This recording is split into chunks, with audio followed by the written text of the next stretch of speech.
All right, Ben Parker of CardinalSportsReport.com here with Stanford wide receiver Elic Ayomanor coming off of an historic performance against the Colorado Buffalo. So, first of all, just have you had has it sunk in yet what you personally and the team did in Boulder? Just kind of talk about kind of days after, kind of reflecting on the history that was made there.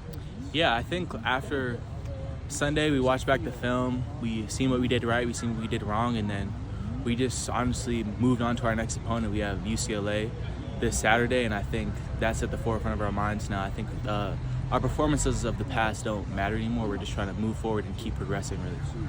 Yeah, and obviously you've made some really phenomenal catches in traffic against Colorado. Just talk about what is the key to making catches in traffic when you're getting covered like that.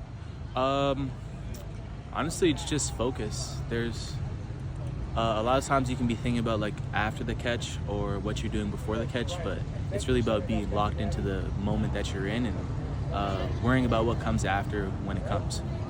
And talk about going up against Travis Hunter, obviously a really talented guy. Just talk about what makes him a difficult guy to go against and why you're able to be successful against him. Yeah, one thing I think it's like people don't really talk about a lot is how good of shape he's in.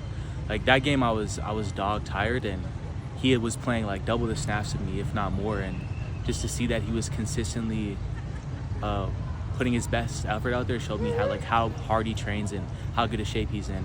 And obviously he has really great hips. He's fast. He has long arms. He has really all the attributes that you want in an elite corner. So he's a very, very good player.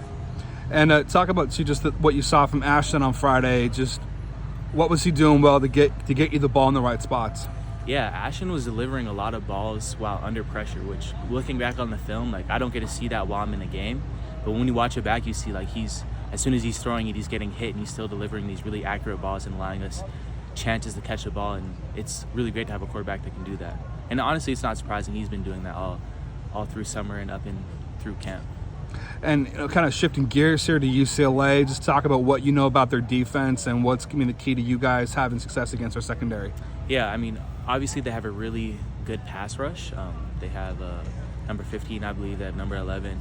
All those guys are really good, and their corners are very tall and long, which can cause problems at the line sometimes. But we have tools to beat that. We're receivers. We have releases. We can use our hands as well. And it's honestly just staying true to our technique and that allow us to do what we can out there. And just in general, talk about what was kind of the main kind of message from Coach Osborne, kind of following that Colorado game. What did he think you guys did well, and what does he want to see you guys continue to do well against UCLA? Yeah, I think one thing was just running. Like we've been focusing on that a lot this year. We have a lot of young guys, and sometimes when you get in the game, you can be so caught up in your assignment, your alignment, and all these things, you forget that one of the most important parts of football is just running full speed. And I think that's one thing we did really well last game, and we're just going to continue to do that. Just run off the ball and run as hard as we can. Seems like you're running really well. The Colorado game certainly showed that. Yeah. Just what's been the key to kind of your rehab process and getting back in shape after missing, all of last year with injury? Yeah, it's been a very tough and long process.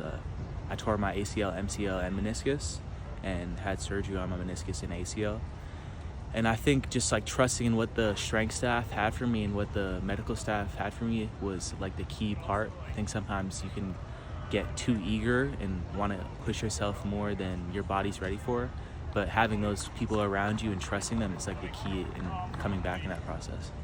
Yeah, and kind of also too, you guys got midterms coming up, or you just had them. Just talk about what's kind of the key to kind of balancing student athlete, kind of the student side, having to deal with midterms, but also going on the road, playing football games, that sort of thing. Yeah, 100%. I think one, you have to be very organized. Your time schedule has to be planned out well weeks in advance. You got to tell your teachers when you have games and all these things, etc. And I think sometimes you have to realize what your priorities are. Like say you have class tomorrow and maybe you're up late and you need to sleep for the next day. You're going to have to prioritize your sleep and kind of take the blow, but realize that you still have time to recover afterwards.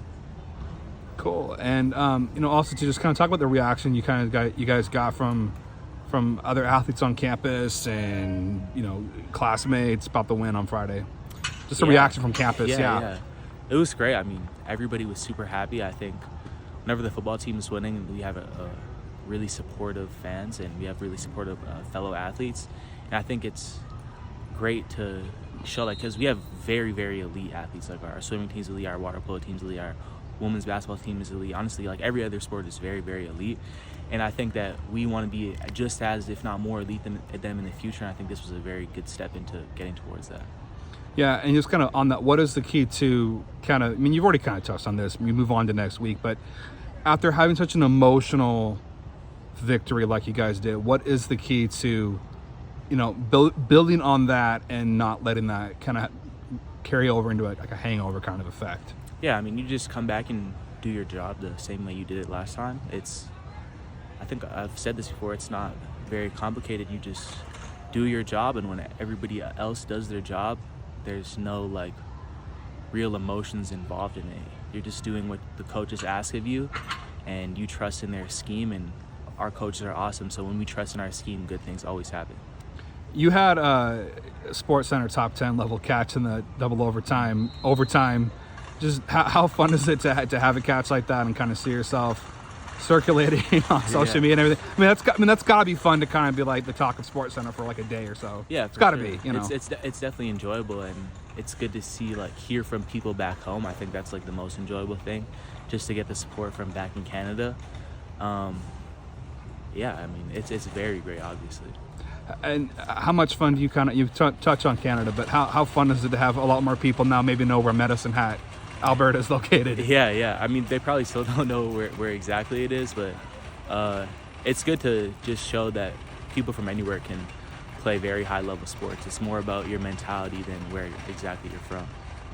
And then just kind of final question for you. Just 7:30 p.m. kickoff against UCLA, homecoming game. You know, maybe the last time you guys faced UCLA, at least for a little while. In that vein, does this game have any extra kind of pop to it, or not necessarily? I think every game has a lot of pop to it. I think we come into every game with the mindset like this could possibly be our last game ever playing football. I mean, you never know what can happen on any given play. Like last year, I learned that very well. Before I even stepped on the field, I was up for a whole year. So I think all of our teammates come into every game thinking like this could be our last game, and even any given play, this could be our last play. Perfect. Thanks so much, Elic, and good luck this weekend against the Bruins. Thank you. I appreciate it. Yeah.